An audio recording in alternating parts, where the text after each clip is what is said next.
Alright, let's get this over with. Hi, I'm Jay. You probably know me from this video, but if you saw the stolen version on TikTok, then you probably have no idea who I am. That's fine. I'm also Australian. So, if you were wondering, I'm an animator. And being an animator means doing a lot of drawing, sitting in a chair for hours, my back aching and my body deforming into a hideous monster of bad posture. So to compensate for my hours of sitting and drawing, I also spend hours sitting and playing video games. Jokes aside, video games are one of my favorite pastimes, and last year in particular, I had a lot of time to myself, so I spent my time very wisely burning out my retinas. Without further ado, I would like to present to you 10 games that I think are pretty cool. Oh, but first I'd like to mention that not all these games were released in 2023, this was just the year I happened to play them. I also don't own a PS5, so I don't know what Spider-Man 2 is like. You let me know. Also, these are my opinions, so if you disagree with them...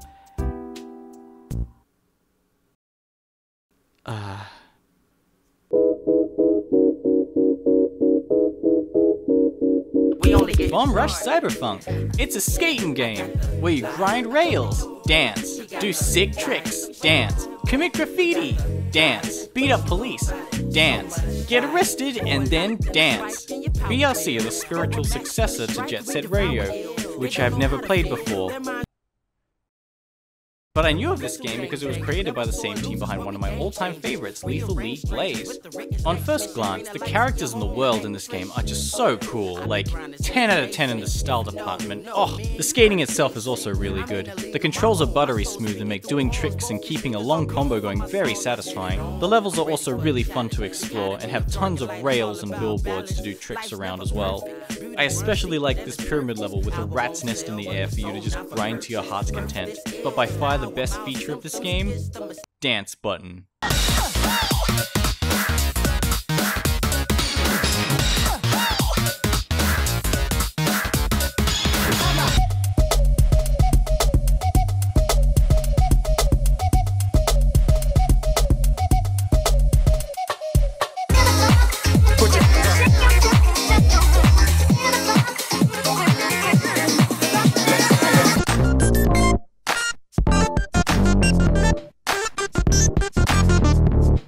BRC was a heckin' good time. I can't remember what happened in the story, but I do remember trying acid for the first time and ended up doing kickflips in the metaverse. I would highly recommend this game if you enjoy skating. And acid. 1, 2, 3, go! BPM is a roguelike FPS game that is only on this list because it has this guy. Yep, that's it. It's time to do. Okay, just kidding, I have a bit more to say about it. So, I like rhythm games, and I also like Doom. So when I found a rhythm-based FPS shooter in the style of Doom, I found another one. So there are actually two games in this spot, BPM and Metal Hellsinger. I'ma just quickly go over the similarities first. They both take place in Hell, they both feature metal music, they both have shotguns, they both feature the color red, a lot, and they both require you to go boom on beat. Although they share similar gameplay mechanics, they do offer different experiences. BPM is a roguelike where you progress through randomly generated maps, buy weapons and upgrades, and try to make it to the end without dying. BPM also features a bunch of weapons that all have their own unique rhythm mechanics. For example, the shotgun has you shoot on every first beat, but every second beat you have to pump it. There's also a crazy cast of characters that all have their own unique starting abilities and weapons. BPM's music is also pretty good, but if it's not your thing, they also added custom music support. So you can do things like this.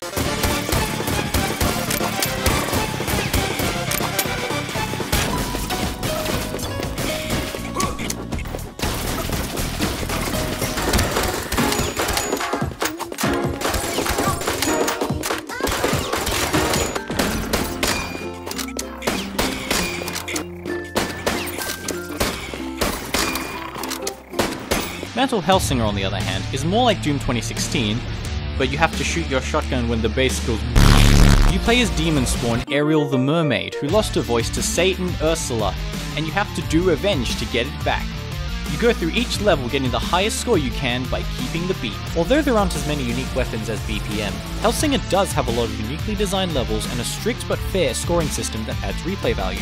If I had to pick one over the other, I think BPM just beats out Metal, but it's purely just because I prefer roguelikes. Both are really good fun though. It's time to die. Inscryption is one of the best games I played in 2022.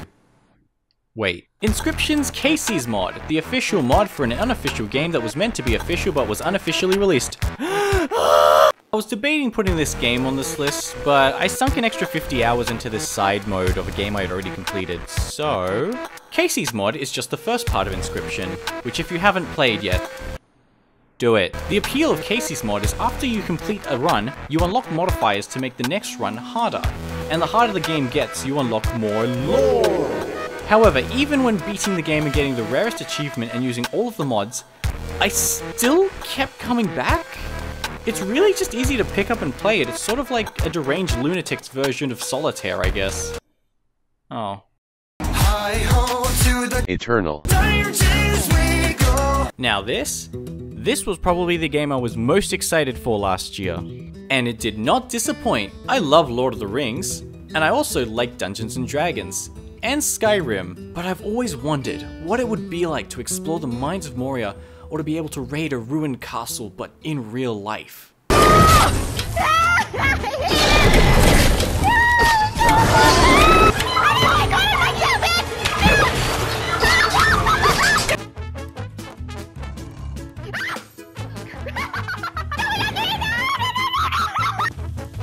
are my besties at?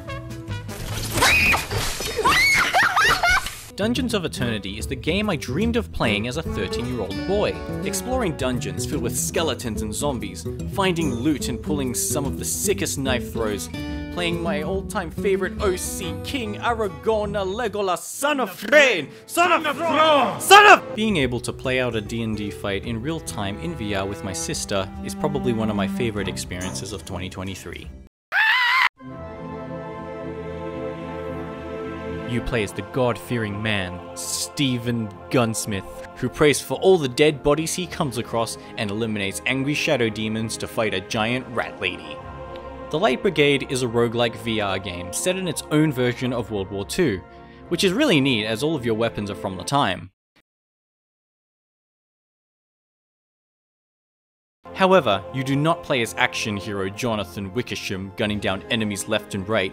You're a lone soldier in a battlefield, taking down enemies tactfully and methodically. You're rewarded for having careful positioning, timing, and patience. Enemies will become tougher and harder the further you go. Each level will provide you with less cover to work with.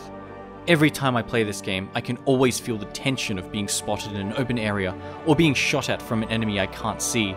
The Light Brigade is probably one of the most immersive roguelike shooters, with amazing ambience, great detail and design, and some of the best gunplay of any VR game.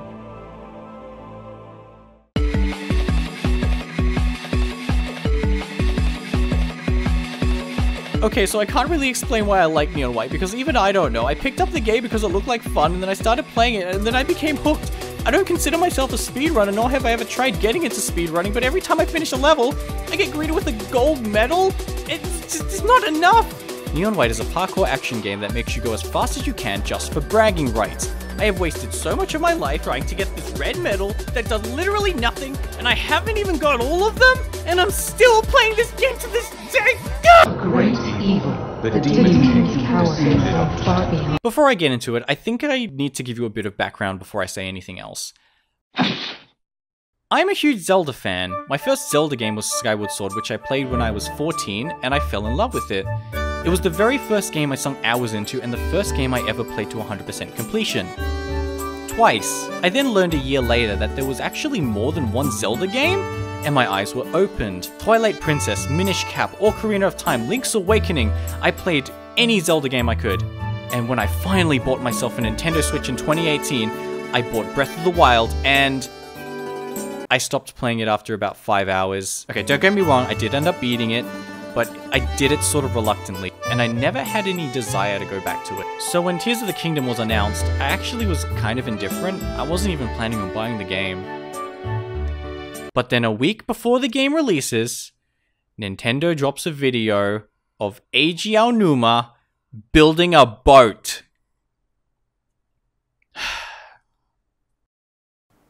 That was the biggest mistake of my life. because I played Tears of the Kingdom non-stop for a month. And by non-stop, I mean 8 hours a day. I beat the story, I found all the armor, I completed all the shrines, and I ignored most of the Koroks. And I would love to say all my thoughts on it, but I'll keep it brief. Tears of the Kingdom is some of the most fun I've had this year. Being able to make an air segue to ride around the sky, exploring caves and then attaching a sword with another sword to make a sword, throwing Yunobo off a cliff, and my all-time favorite, discovering the Master Sword by complete accident. I had such a fun time with this game, and I was always so excited to go out and explore. But I will say that I do miss traditional Zelda dungeons, and by the end of it, I also really didn't care for the story or anybody I'd met. But the joy of exploring the world and being able to create whatever this monstrosity is make Tears of the Kingdom one of the most memorable experiences of 2023. So, we're coming up to the top 3, and honestly, these 3 were really hard to rank. But, without further ado, which games did I think were better than Tears of the Kingdom? The land of opportunities. You're trapped in forever. Into the Radius is... Oh gosh! Oh, hi friend. Do this! No. No! Dang! Oh! Oh, dude! Oh god, no! You step into the Radius as explorer number 61, who is tasked with doing chores in Pachorsk for minimum wage. You go out to pick up groceries, do archaeology, kill spiders, panic. Into the Radius is a VR Stalker-like game. I've never played Stalker. You are tasked with going into an area called the Radius to complete missions to earn money. You use that money to buy yourself a gun, realize you don't have enough money to buy ammo for the gun, so you go get more money, and then you go buy ammo for the gun. The game never really tells you anything about where you are, who you are, or what the Radius is. After a brief tutorial, you're dropped right into the base and sent off on your first mission. As you explore the land, you discover small hints to a bigger story. Notes left lying around the world, husks of people who've died in the fallout, or anomalies that mimic human voices, or things in the environment that happened before the fallout. All of these little details that are creepy, yet intriguing enough to make you want to brave the Radius one more time. But the thing that this game nails the best is immersion. I have never been so immersed in a game to a point of being stuck in a sweaty VR headset for 5 hours straight. Going out into the Radius to collect loot and clear out monsters is some of the most fun you'll ever have. Then, you realize, it's getting dark. You're low on health and stamina. You have a full pack of spoils, but no health syringes and no food. Only half a magazine of ammunition left. The weight of your pack makes you hobble around slowly. You see a shadowy figure on a building surveying the area, calling out into the dark. Is Max coming out to play? You could shoot at it, alerting every monster in the area of your position, or you could try and sneak past it. But if it spots you, you'll be out in the open and unable to run or to hide. You hear footsteps approaching. A sinister groan makes you tremble in fear. A hand reaches out to swipe at you. Instincts take over. You turn around and shoot, the sound ringing from your rifle, alerting everything in the area. Gunshots from a distance ricochet past your ear. You run for cover. You duck behind a wall as more shots fly past you. You pray that you still have some shots left. You spot a muzzle flash in the distance. You aim your rifle into the darkness, pull the trigger, and I ran out of animation budget. Okay, so I thought I really wasn't a Monster Hunter guy. My friends tried to get me to play Monster Hunter World. I played it for a bit, and I didn't like it. So then I donated 300 hours of my life into this game. Monster Hunter Rise is the best game I've played because you can slay big scary monsters as Spider-Man. The gameplay loop of hunting monsters, make a cool weapon, give your cat a funny hat, hunt more monsters is the most addictive thing I've done this year. Like, okay, I finally understand Monster Hunter fans now. I just don't think I can say anything that hasn't already been said about this game. All the weapons look and feel awesome and they're all fun to play in their own right. All the monsters are just wonderfully designed and animated so well. The wire bugs and the drift dogs make getting around so exciting and fun. I can pet a dog and cat! Unlike another game, Although I'm late to the party, Monster Hunter Rise was the game I sunk the most hours into, and had such a fun time by myself and with friends. And here it is! My absolute favorite game of this year is...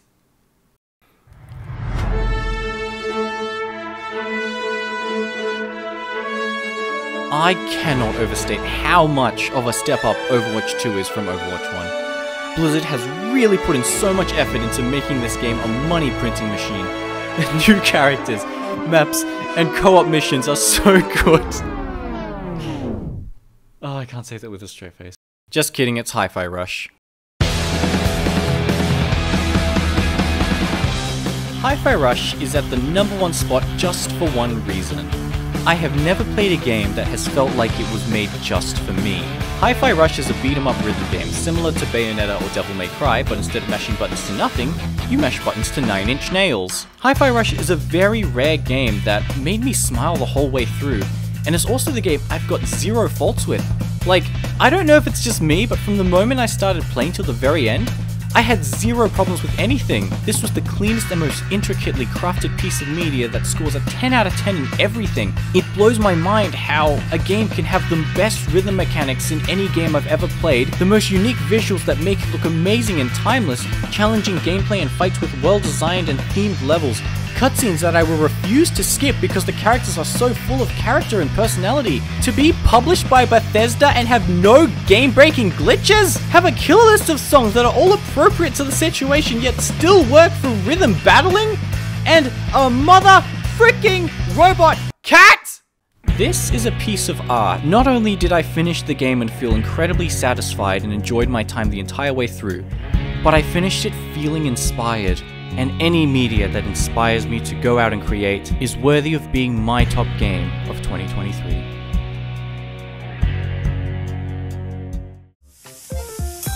So this video was supposed to come out in December, but I really overestimated how long it would take to make this. Special thank you to our Patreons Mace and Ruben for supporting us. Also a special thank you to Epicness at Peak for animating some of the shots in this video. His channel will be linked in the description. And lastly, thank you so much for watching. Please subscribe and hit the like button and let me know if you want more of these. I swear I'll do it on a topic that's more interesting than video games.